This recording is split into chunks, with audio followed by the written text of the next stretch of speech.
They called me worthless because I only had a high school diploma. They had no idea that their entire fortune was hanging by a thread I was about to cut. The air in the grand dining hall was thick with the scent of old money and arrogance.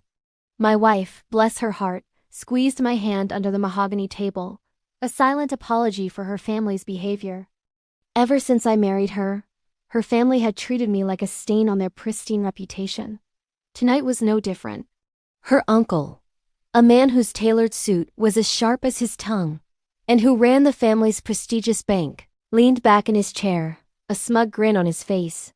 "So," he began, his voice loud enough for everyone to hear. "Still enjoying the simple life? It must be relaxing not having to worry about complex things like, a career." The table erupted in polite, but sharp laughter.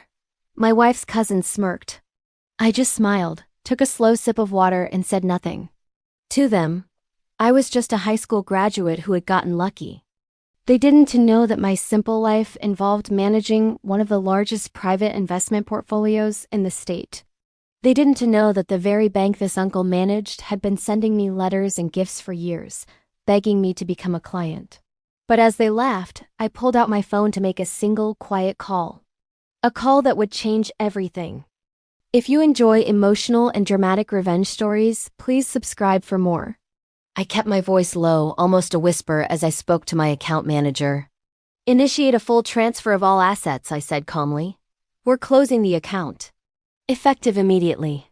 The family was still chuckling, mocking my important phone call. My wife's uncle scoffed. "Calling your boss to let him know you'll be late tomorrow?" His words were met with another round of sneers. I simply put my phone away and met his gaze with a calm, steady look. For a few moments, nothing happened. The family continued their dinner, their insults becoming background noise. Then the uncle's phone buzzed violently on the table.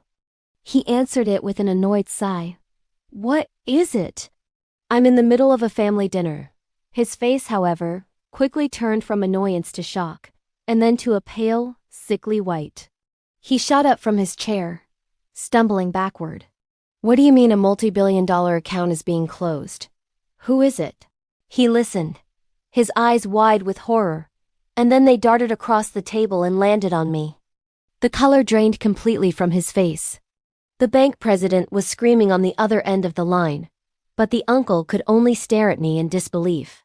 The man they had just humiliated was the client he had been trying to land for years. The biggest client in the bank's history. And he had just lost him. Suddenly, the laughter stopped. The smirks vanished. The uncle, now trembling, rushed over to me, his phone clattering to the floor. "Please," he stammered, his voice cracking. "There's been a misunderstanding. We can fix this." The rest of the family, their faces a mixture of confusion and dawning horror, started to crowd around, their apologies clumsy and desperate. I stood up, buttoned my jacket, and looked at the man who had tried so hard to make me feel small. "My education never defined my worth," I said, my voice clear and firm. "But your actions today have certainly defined yours." With that, I took my wife's hand and we walked out, leaving them in the ruins of their own making. Thanks for watching.